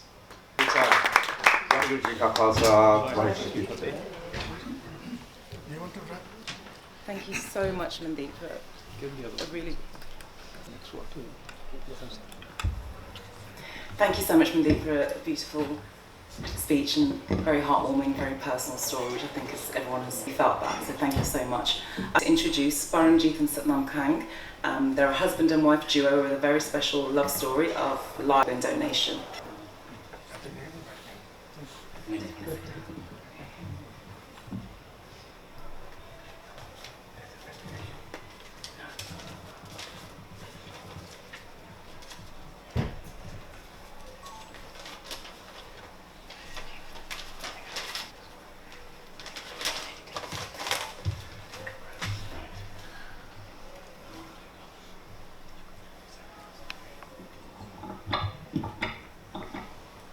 Waheguru ji ਕਾ ਖਾਲਸਾ ਵਾਹਿਗੁਰੂ ਜੀ ਕੀ ਫਤਿਹ। ਸਾਡੇ ਪਰਿਵਾਰ ਵਿੱਚ ਕੋਈ ਨਹੀਂ ਸੀ sugar ਦੀ, ਕਿਸੇ ਨੂੰ ਬਿਮਾਰੀ ਨਹੀਂ ਸੀ। 1984 ਵਿੱਚ ਮੈਨੂੰ ਸ਼ੂਗਰ ਹੋਈ। ਸ਼ੂਗਰ ਦਾ ਨਾਲ ਮੇਰਾ ਬਲੱਡ ਪ੍ਰੈਸ਼ਰ ਵੀ ਹਾਈ ਹੋ ਗਿਆ, ਮੇਰੇ ਪੈਰਾਂ ਨੂੰ ਵੀ ਪ੍ਰੋਬਲਮ ਪੈ ਗਈ ਅਤੇ ਮੈਨੂੰ ਜਦੋਂ ਚੈੱਕਅਪ ਲਈ ਮੈਂ ਗਿਆ, ਮੈਨੂੰ ਹੌਸਪੀਟਲ ਉਹਨਾਂ ਨੇ ਦੱਸਿਆ ਮੇਰੇ ਗੁਰਦਿਆਂ ਦੀ ਵੀ ਪ੍ਰੋਬਲਮ। ਜਦੋਂ ਭਾਜੀ ਕਹਿੰਦਾ ਲਿੱਤਾ ਭਾਜੀ, ਮੈਨੂੰ ਉਹਨਾਂ ਨੂੰ ਇੱਦਾਂ ਲੋ ਪ੍ਰੋਟੀਨ ਦਾ ਅੱਜ ਪਾਇਆ ਸੀ, ਪਰ ਮੇਰਾ ਕੰਮ ਨਹੀਂ ਹੋਇਆ ਅਤੇ 2000 ਦੇ ਵਿੱਚ ਮੈਨੂੰ ਡਰਨੀ ਪਈ। ਪਹਿਲਾਂ ਤਾਂ ਮੈਂ 3 ਦਿਨ ਡਾਇਲਿਸਿਸ ਕਰਦਾ ਸੀ, ਸੋਮਵਾਰ, ਬੁੱਧਵਾਰ ਅਤੇ ਸ਼ੁੱਕਰਵਾਰ। ਫਿਰ ਐਤਵਾਰ ਵੀ ਕਰਨੀ ਪਈ। ਐਤਵਾਰ ਕਰਨ ਦੇ ਨਾਲ ਨਾ ਅਸੀਂ ਕਿਤੇ ਆ ਜਾ ਸਕਦੇ ਸੀ, ਕਿਸੇ ਫੰਕਸ਼ਨ 'ਤੇ, ਕਿਸੇ ਦੇ ਅਖੰਡ ਪਾਠ 'ਤੇ ਨਹੀਂ, ਭੈਣ ਭਰਾ ਦੇ ਪਹੁੰਚ ਸਕਦੇ ਸੀ, ਕਿਸੇ ਵਿਆਹ ਸ਼ਾਦੀ 'ਤੇ ਨਹੀਂ। ਮੇਰੇ ਬੱਚੇ ਛੋਟੇ ਸੀਗੇ, ਸੋ ਬੱਚਿਆਂ ਦੀ ਵੀ ਮੰਮੀ ਸਾਰਾ ਕੁਛ ਕਰਦੀ ਸੀ ਵੀ ਸਕੂਲ ਦੇ ਪੈਰੈਂਟਸ ਈਵਨਿੰਗ 'ਤੇ। ਅਤੇ ਸੌਣ ਜੋਗਾ ਸੀ, ਜਦੋਂ ਮੈਂ ਡਾਇਲਿਸਿਸ ਖਤਮ ਕਰਦਾ ਸੀ, ਮੇਰੀ ਇੰਨੀ ਬਸ ਹੋਈ ਸੀ ਮੈਂ ਸੌਂ ਸਕਦਾ ਸੀ, ਹੋਰ ਨਹੀਂ ਕੁਛ ਹੋਈ। ਮੈਂ 12 ਸਾਲ ਅਤੇ 6 ਮਹੀਨੇ ਡਾਇਲਿਸਿਸ ਕੀਤੀ, ਕਿਡਨੀ ਦੀ ਜਿਹੜੀ ਇਹ ਕਿਤੇ ਨਾ ਕਿਤੇ ਜਿੱਦਾਂ ਭਾਜੀ ਵੀ ਕਹਿੰਦੇ ਸੀ ਕਿ ਪਾਣੀ ਦਾ ਤੇ ਖਾਣ ਪੀਣ ਦਾ ਪਰਹੇਜ਼ ਬਹੁਤ ਕਰਨਾ ਪੈਂਦਾ ਸੀ। ਹਰਿਆਲੀ ਚੀਜ਼ਾਂ, ਫਰੂਟ ਖਾ ਸਕਦੇ ਸੀ ਬਹੁਤ ਹਿਸਾਬ ਦੇ ਨਾਲ। ਜਿੱਦਾਂ ਸਾਰਿਆਂ ਨੇ ਕਹਿੰਦੇ ਆ, ਤੁਹਾਨੂੰ ਪਹਿਲਾਂ ਤੇ ਦੱਸਿਆ 21 ਹਫ਼ਤੇ ਦੇ ਪੂਰੇ ਹੋ ਜਾਂਦੇ ਆ। ਜਿਹੜੇ ਕਿਸਮਤ ਵਾਲੇ ਹੁੰਦੇ ਆ ਮੇਰੇ ਵਰਗੇ, ਉਹਨਾਂ ਨੂੰ ਤਾਂ ਮਿਲ ਜਾਂਦੀ ਹੈ, ਬਾਕੀ ਦੇ ਅੜੀਕ ਤੇ ਪੂਰੇ ਹੋ ਜਾਂਦੇ। ਅਸੀਂ ਘਰ ਡਾਇਲਸਿਸ ਸ਼ੁਰੂ ਕੀਤੀ ਤੇ ਮੇਰੀ ਛੋਟੀ ਬੇਟੀ ਉਹਨ ਨੀਡਲ ਪਾਉਣੀ ਮੇਰੀ ਬਾਹਾਂ ਦੇ ਵਿੱਚ ਸਿੱਖੀ ਸੀਗੀ। ਲੱਗਦਾ ਤਾਂ ਉਹਨਾਂ ਡਰ ਸੀ, ਪਰ 16 ਸਾਲਾਂ ਦੇ ਬੱਚੇ ਨੂੰ ਕਰਨੀ ਪਈ। ਉਹ ਤੇ ਦੇਖ ਕੇ ਪਹਿਲਾਂ ਉੱਦਾਂ ਹੀ ਉਹਦੀ ਬੱਸ ਹੋ ਗਈ, ਪਰ ਫਿਰ ਵੀ ਉਹਨ ਕਰ ਲਈ। GCSEs ਕਰ ਲਈ ਸੀ ਤੇ ਅਸੀਂ ਸਾਡਾ ਆਪਣੇ ਲੈਵਲਸ ਕਰਦਾ ਸੀ ਤੇ ਮੇਰੀ ਵੱਡੀ ਬੇਟੀ ਅਮਰੀਕਾ ਪੜ੍ਹ ਰਹੀ ਸੀਗੀ ਯੂਨੀਵਰਸਿਟੀ। 2013 ਦੇ ਵਿੱਚ ਡਾਕਟਰ ਨੇ ਕੋਸ਼ਿਸ਼ ਕੀਤੀ ਵੀ ਮੇਰੀ ਘਰ ਵਾਲੀ ਦੀ ਪੜ੍ਹਨੀ ਦੀ ਕਿਡਨੀ, ਸਾਡੀ ਸਲਾਹ ਲੱਗੀ ਬਈ ਅਸੀਂ ਇੱਕ ਦੋਵੇਂ ਨਾਲ ਇੱਕ ਕਿਡਨੀ ਪੰਮੀ ਮੈਨੂੰ ਦਊਗੀ। ਉਹਨਾਂ ਕੋਸ਼ਿਸ਼ ਕੀਤੀ ਵੀ ਸਾਡਾ ਖੂਨ ਤੇ ਟਿਸ਼ੂ ਇੱਕ ਕਰਨ ਦਾ, ਪਰ 1 ਘੰਟਾ ਪਹਿਲਾਂ ਆਪਰੇਸ਼ਨ ਤੋਂ ਮੇਰੇ ਸਰੀਰ ਨੂੰ ਪਤਾ ਲੱਗ ਗਿਆ ਵੀ ਕੋਈ ਨਾ ਕੋਈ ਚੀਜ਼ ਹੋਣ ਲੱਗੀ ਆ। ਤੇ ਡਾਕਟਰ ਮੈਨੂੰ ਕਹਿੰਦੇ ਵੀ ਜੇ ਅਸੀਂ ਪਾਤੀ ਹੁਣ 2 ਦਿਨਾਂ ਵਿੱਚ ਕਿਡਨੀ ਰਿਜੈਕਟ ਕਰ ਦੇਣਾ ਬੋਡੀ ਨੂੰ। ਸੋ ਸਾਡਾ ਉਹ ਵੀ ਰਸਤਾ ਬੰਦ ਹੋ ਗਿਆ। ਬਾਬਾ ਜੀ ਇੱਕ ਰਸਤਾ ਬੰਦ ਕਰਦਾ, 2 ਦਰਵਾਜ਼ੇ ਖੋਲ੍ਹਦਾ। ਤੇ ਅਸੀਂ ਇੱਕ ਸਕੀਮ ਜੁਆਇਨ ਕੀਤੀ, ਪੇਡ ਐਕਸਚੇਂਜ ਸਕੀਮ, ਜਿੱਥੇ ਪੰਮੀ ਕਿਸੇ ਨੂੰ ਦਊਗੀ ਤੇ ਸਾਨੂੰ ਕਿਸੇ ਤੋਂ ਕੰਪਿਊਟਰ ਤੁਹਾਨੂੰ ਚਾਹੁੰਦਾ ਇਹਦੇ ਲਈ। 4 ਸਾਲ ਦੇ ਵਿੱਚ ਕੰਪਿਊਟਰ ਰਨ ਕਰਦਾ ਤੇ ਮੇਰੀ ਕਿਸਮਤ ਚੰਗੀ ਸੀ। ਸੈਪਟੈਂਬਰ ਮੈਨੂੰ ਟੈਲੀਫੋਨ ਆ ਗਿਆ ਵੀ ਸਤਨਾਮ ਤੇਰੇ ਨਾਲ ਮੈਚ ਹੋ ਗਿਆ ਵੀ ਤੁਹਾਡੀ ਕਿਡਨੀ ਦਾ ਆਪਰੇਸ਼ਨ ਹੋਣਾ। ਮੇਰੀ ਪਹਿਲੀ ਤਰੀਕ 11ਵੇਂ ਮਹੀਨੇ ਦੇ ਵਿੱਚ 2013 ਦੇ ਵਿੱਚ ਵੀ ਮੈਨੂੰ ਕਿਡਨੀ ਦਾ ਆਪਰੇਸ਼ਨ ਹੋਇਆ। ਕਿਡਨੀ ਉਸ ਤੋਂ ਬਾਅਦੋਂ ਬਹੁਤ ਠੀਕ ਰਹੀ, ਮੇਰੀ ਸਿਹਤ ਨੂੰ ਕਾਇਮ ਹੋ ਗਈ ਹੌਲੀ ਹੌਲੀ, ਤੇ ਪਰਮਜੀਤ ਵੀ ਠੀਕ ਰਹੀ ਆ। ਅਸੀਂ ਜਿੱਦਾਂ ਅੱਗੇ ਕਰਦੇ ਸੀ ਰਾਈਟ, ਮੈਨੂੰ ਉਦੋਂ ਤੱਕ ਰਿਟਾਇਰਮੈਂਟ ਮਿਲ ਗਈ ਸੀ ਰੇਲਵੇਜ਼ ਤੋਂ, ਪਰ ਮੇਰੇ ਸੰਜੋਗ ਜਿੱਥੇ ਲਿਖੇ ਸੀ ਉੱਥੇ ਉਹਨਾਂ ਦੇ ਵਿਆਹ ਹੁੰਦੇ ਦੇਖੇ ਆ, ਉਹਨਾਂ ਦਾ ਘਰ ਬਣਾਉਂਦਿਆਂ ਨੂੰ ਦੇਖੇ ਆ, ਜਾਂ ਇਹ ਚੀਜ਼ ਤੋਂ ਅਸੀਂ ਮੈਂ ਸੋਚਿਆ ਹੀ ਨਹੀਂ ਸੀ ਕਦੀ ਵੀ ਮੈਂ ਦੇਖਣੀ ਹੈ। ਮੇਰੀ ਕੁਆਲਿਟੀ ਆਫ ਲਾਈਫ, ਦਵਾਈ ਤਾਂ ਠੀਕ ਜ਼ਰੂਰ ਖਾਈਦੀ ਆ, ਉਹ ਬਹੁਤ ਜ਼ਿਆਦਾ ਇੰਪਰੂਵ ਹੋ ਗਈ, ਦਿਨ ਰਾਤ ਦਾ ਫਰਕ ਆ। ਉਸ ਤੋਂ ਬਾਅਦੋਂ ਅਸੀਂ ਕਿਡਨੀ ਰਿਸਰਚ ਵਾਸਤੇ ਵੋਲੰਟੀਅਰਸ ਹੋ ਗਏ। ਅਸੀਂ ਕਿਡਨੀ ਜਿੱਦਾਂ ਕਿਰਨ, ਅਸੀਂ ਪੀਅਰ ਐਜੂਕੇਟਰ ਹਾਂ। ਤੇ ਹੁਣ ਆਹ ਸੇਵਾ ਅਸੀਂ ਤੁਹਾਡੇ ਤੋਂ ਜ਼ਰੂਰ ਮੰਗਦੇ ਹਾਂ ਤੇ ਅੰਗਦਾਨ ਦੀ ਆ। ਜੇ ਅੰਗਦਾਨ ਹੁੰਦਾ ਉਸ ਵੇਲੇ ਤੇ ਆਪਣੇ ਲੋਕ ਕਰਦੇ ਹੁੰਦੇ। ਮੈਨੂੰ 12 ਸਾਲ ਨਾਲ ਦਾ ਇਲਾਜ ਕਰਨੀ ਪੈਂਦੀ, 12 ਸਾਲ ਮੈਨੂੰ ਤੰਗੀਆਂ ਨਾ ਕਰਨੀਆਂ ਪੈਂਦੀਆਂ। 3 ਦਫਾ ਉਹਨਾਂ ਚੋਂ 12 ਸਾਲਾਂ ਚੋਂ ਮੈਂ ਤਾਂ ਪੂਰਾ ਹੋ ਜਾਣ ਲੱਗਾ, ਦੋਵੇਂ ਪਾਸੇ ਮੁੜ ਕੇ। ਮੇਰੀ ਤਾਂ ਕਿਸਮਤ ਚੰਗੀ ਸੀ। ਹੁਣ ਮੈਂ ਕਈ ਦੇਖੇ ਆ ਮੇਰੇ ਨਾਂ ਕਰਦੇ ਸੀ ਜਿਹੜੇ ਪੂਰੇ ਹੋਏ। ਬਾਕੀ ਦੀ ਤੁਸੀਂ ਮੇਰੀ ਘਰ ਵਾਲੀ ਨੂੰ ਸੁਣੋ। ਵਾਹਿਗੁਰੂ ਜੀ ਕਾ ਖਾਲਸਾ, ਵਾਹਿਗੁਰੂ ਜੀ ਕੀ ਫਤਿਹ। ਬਸ ਤੁਸੀਂ after hearing all these lovely people and ਇੱਦਾਂ ਦੀਆਂ ਦੁੱਖ ਭਰੀਆਂ ਕਹਾਣੀਆਂ ਸੁਣ ਕੇ ਤੁਹਾਨੂੰ ਕਾਫੀ ਜਾਣਕਾਰੀ ਹੋਗੀ organ donation ਤੇ kidney disease ਦੇ ਬਾਰੇ। ਬਾਬਾ ਜੀ ਵੀ ਕਹਿੰਦੇ ਸੀ ਕਿ ਤੁਸੀਂ ਅੰਗਦਾਨ ਜ਼ਰੂਰ ਕਰੋ, ਸੇਵਾ ਕਰੋ, ਪੁੰਨਦਾਨ ਕਰੋ। ਸੋ ਆਪਣੀ ਅੱਜ ਸਾਰਿਆਂ ਨੇ ਇਹੀ ਹੱਥ ਜੋੜ ਕੇ ਬੇਨਤੀ ਕਰਨੀ ਆ ਕਿ ਪਲੀਜ਼ ਆਪਾਂ ਹੱਡੋ ਸਾਈਨ ਕਰੀਏ ਤੇ ਆਪਾਂ ਘਰ ਦੇ ਵਿੱਚ ਥੋੜੀ ਮਾੜੀ ਮੋਟੀ ਖੁਸ਼ੀ ਲਿਆਈਏ। ਜਿੱਦਾਂ ਪ੍ਰਿਤਪਾਲ ਭਾਜੀ ਨੇ ਆਪਦੇ ਬੱਚੇ ਕਿਰਨ ਸੰਗਿਆਰਾ ਨੂੰ ਦੇਖਿਆ, ਡਾਕਟਰ ਨੂੰ, ਅਸੀਂ ਆਪਦੇ 2 ਬੱਚੇ ਵਿਆਹ ਲਿਆ, ਖੁਸ਼ੀ ਭਰੇ ਜੀਵਨ ਮਾੜਾ ਮੋਟਾ ਦੇਖ ਸਕਦੇ ਹਾਂ। ਬਸ ਇਹੀ ਮੈਂ ਤੁਹਾਡੇ ਅੱਗੇ ਹੱਥ ਜੋੜ ਕੇ ਬੇਨਤੀ ਕਰਦੀ ਹਾਂ। ਸਾਡਾ ਸਟਾਲ ਨੀਚੇ ਲੱਗਾ, ਤੁਸੀਂ ਸਾਰੇ ਜਾਣ ਕੇ ਆਪਦੇ ਪਲੀਜ਼ ਦਿਲ ਦੇ ਨਾਲ ਇਹ ਅੰਗਦਾਨ ਦੇ ਬਾਰੇ ਕੁਝ ਸੋਚੋ ਤੇ ਡੋਨੇਸ਼ਨ ਕਰੋ। ਤਾਂ ਆਪਾਂ ਬਹੁਤ ਜ਼ਿਆਦਾ ਪਿੱਛੇ ਪਈ ਜਾਂਦੇ। ਜਿੱਦਾਂ ਆਪਣੀ ਭੈਣ ਭਰਾਵਾਂ ਨੇ ਦੱਸਿਆ ਕਿ ਆਪਾਂ ਸਿੱਖੀਜ਼ਮ ਦੇ ਵਿੱਚ ਇੰਨਾ ਕੁਝ ਸਿੱਖਦੇ ਹਾਂ, ਪੁੰਨਦਾਨ ਕਰਦੇ, ਪਰ ਪਤਾ ਨਹੀਂ ਕਿਉਂ ਨਹੀਂ ਆਪਾਂ ਇਹ ਪਿੱਛੇ ਕਰਦੇ। ਹੁਣ ਆਪਣੇ ਕਿੰਨੇ ਰਿਸ਼ਤੇਦਾਰ ਭੈਣ ਭਾਈਆਂ ਨਾਲ ਗੱਲਾਂ ਕੀਤੀਆਂ, ਕੋਈ ਨਹੀਂ ਆਪਾਂ ਮਰਿਆ ਤੋਂ ਬਾਅਦ ਕੀ ਪਤਾ ਜੀਂਦੇ ਆ ਕਿ ਨਹੀਂ, ਆਪਾਂ ਮਰਿਆ ਤੋਂ ਬਾਅਦ ਆਪਣੇ ਜਿਹੜੇ ਅੰਗ ਆ ਉਹ ਅਗਨੀ ਭੇਟਾ ਹੋ ਜਾਣੀਆਂ, ਸੜ ਜਾਣੀਆਂ। ਸੋ ਕਿਉਂ ਨਹੀਂ ਆਪਾਂ ਕਿਸੇ ਨੂੰ ਕਿਸੇ ਤਰ੍ਹਾਂ ਦੀ ਜ਼ਿੰਦਗੀ ਦੇ ਸਕਦੇ। ਜਿੱਦਾਂ ਮੈਂ ਤੇ ਮੇਰੇ ਹਸਬੈਂਡ ਇੱਥੇ ਖੜੇ ਅੱਜ ਤੁਹਾਡੇ ਅੱਗੇ ਐਕਸਪੀਰੀਅੰਸ ਆ ਤੁਹਾਡੇ ਨਾਲ ਸ਼ੇਅਰ ਕਰਦੀ ਹਾਂ ਕਿ ਟਰੂ ਇਹ ਕਹਿੰਦੇ ਲਾਈਫ ਆਫਟਰ ਡੈਥ, ਇਹ ਆਪਾਂ ਲਾਈਫ ਕਰ ਸਕਦੇ ਹਾਂ। ਬਸ ਅੰਤ ਦੇ ਵਿੱਚ ਮੈਂ ਇਹੀ ਤੁਹਾਡੀ ਕਰਦੀ ਹਾਂ, ਪਲੀਜ਼ ਅੰਗਦਾਨ ਕਰੋ। ਵਾਹਿਗੁਰੂ ਜੀ ਕਾ ਖਾਲਸਾ ਵਾਹਿਗੁਰੂ ਜੀ ਕੀ ਫਤਿਹ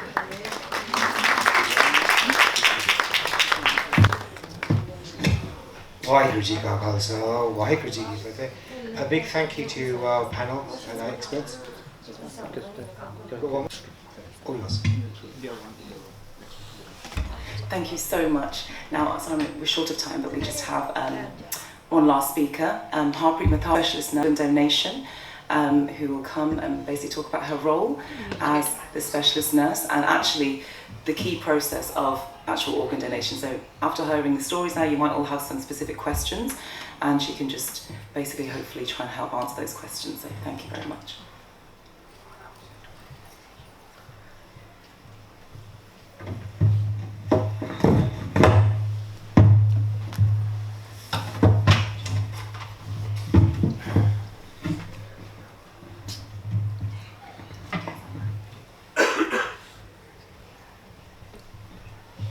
Just what you think?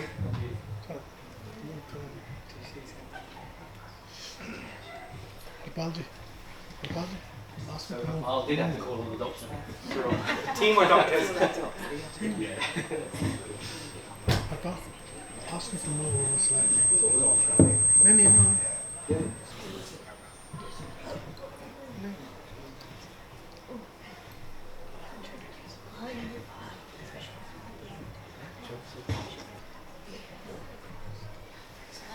Papa, move the mic down.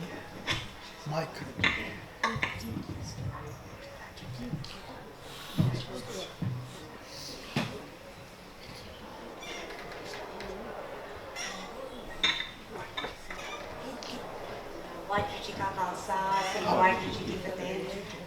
Thank you to each and every one of you that's here.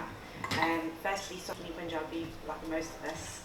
I'm not going to take too long because I think the powerful messages have already been said, and each one of you, when you leave this room, you take a message to talk to your families, because you don't realise one day, obviously it could be you, it could be your loved ones, your friend, your mum, your daughter, your son, so please go and talk to your families.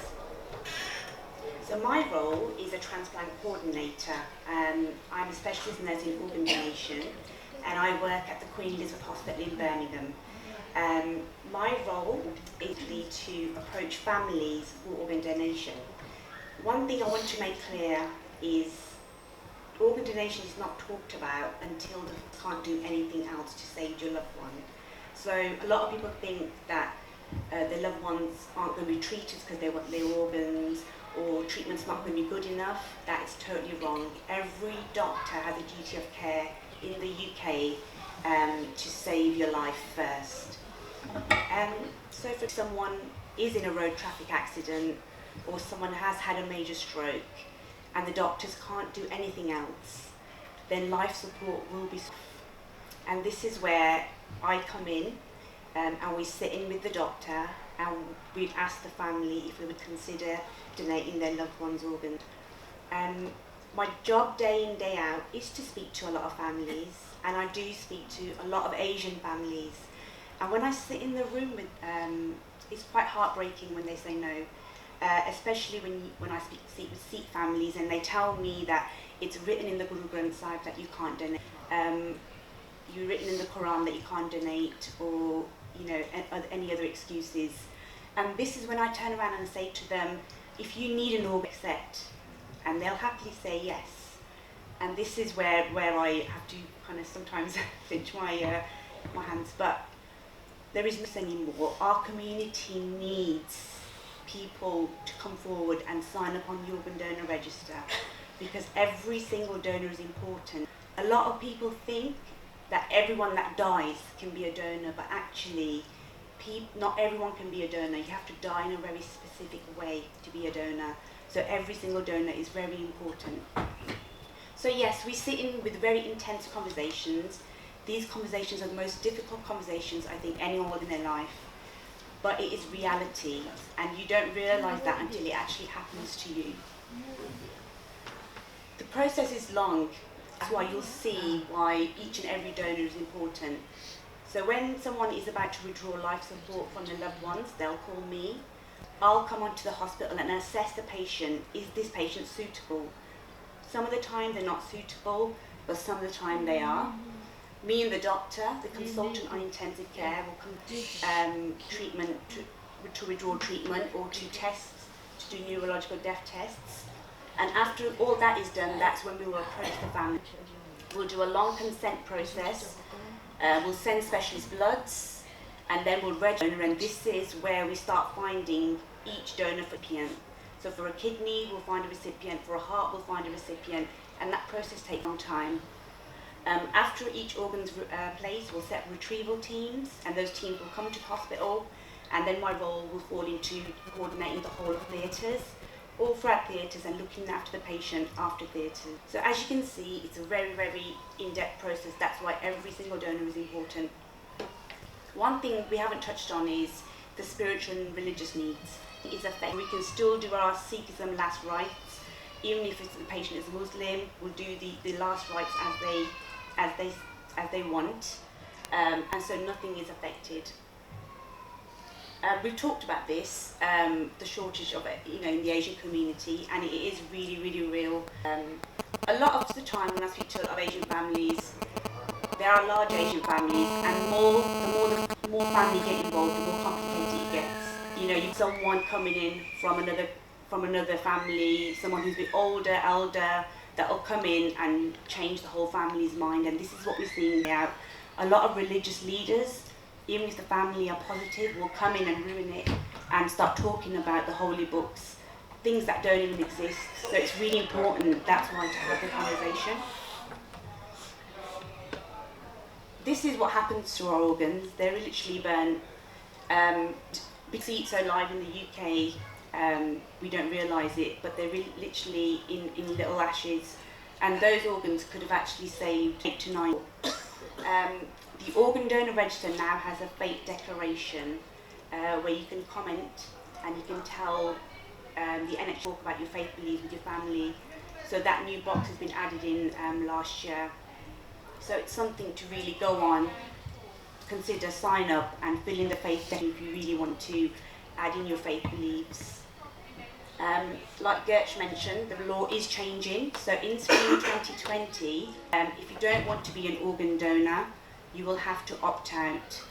If you haven't opted out, that means in England you will be considered to be in. So if you die and you haven't opted out, that means that you'd want to have been an organ donor. So that's why it's really important to go and speak to your family, speak to the people that don't speak to your family, the Masya, the Hua, the Jajjas that come from India and been here a long time who don't understand. Go and speak to them and tell them that the law is changing and that they need to make a decision.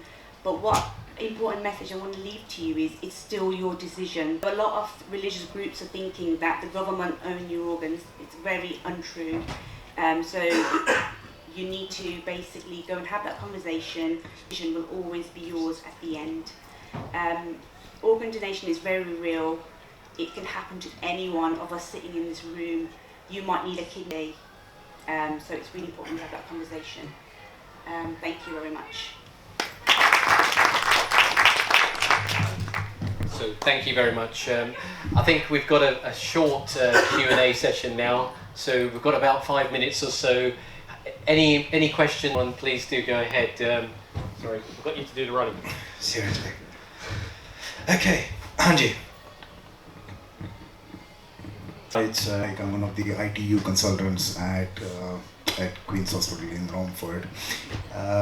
Just leading on from the last talk, and the law is changing. Possibly Professor Randawa can answer this. I'm right in the middle of it, being the ITU consultant. I have this with the families. Just to update myself, the law is changing. It's opt out. It depends on the next of the key, doesn't it? I mean, the family can still refuse the. And I mean, any thoughts about how do you tackle that? So yes, as we've spoken about, the law will be changing, and how to tackle that is exactly what we've been saying today, having the conversation. I think it comes down to education. There's so many religious, cultural misconceptions, language barriers, misgivings about transplantation and mutilation, and issues with the last rites, if we actually all know the facts, our Guru has given us everything, if we all know that and we can educate each other about this, then there should be no problem with the family. So really it's about engaging the family before that event, beforehand, for the young people, the change makers, to bring this conversation up in the households, educate themselves, answer the questions and look for information, and to tackle it before it comes to that point. Just one thing. I mean, I know this is the law. The law has changed in some of the European countries. The law has changed. I think in Spain and all is the opt out. Have the figures improved in those countries? So Spain has the best donation rates in the world. I think the key thing to stress, as Kieran has highlighted, is it's not the law in itself that is the catalyst. The catalyst is the community's conversation, the family conversation. So in Spain, a good example is in their media, you'll see very few stories about recipients, but you'll see lots of regular, frequent stories about living kidney donors and donor families. So as a society in Spain, it's very normal to talk about organ donation in schools, colleges, universities, employers, places of worship.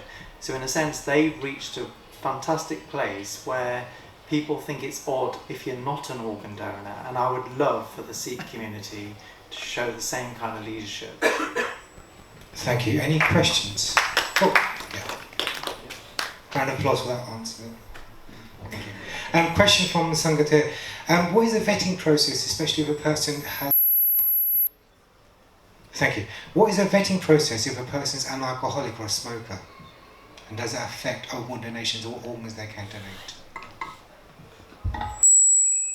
So it's not just about being an alcoholic or a smoker. I think if anyone's got any health risks, all potential donors are carefully vetted for any clinical or social risk. So I can assure everybody that every potential donor and every eligible organ is given the utmost scrutiny. One of the benefits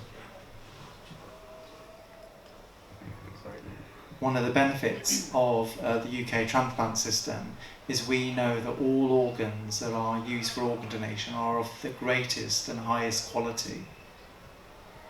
And just to add to that, we don't need to, that's not a decision that we need to make. We're not the specialists, it's out of our hands. The one that we need to make is that we want to donate and speak with our family. There are a multitude of specialists who will then make the decision.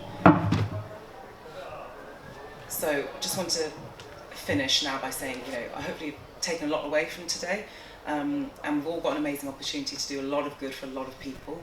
This is our problem that we have to fix.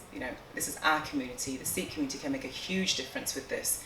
So we really need to get together, like Professor Randhawa said, and be proactive now that there's not enough time now to just sit back and just watch and wait for the law changes. We have to do so much. We've heard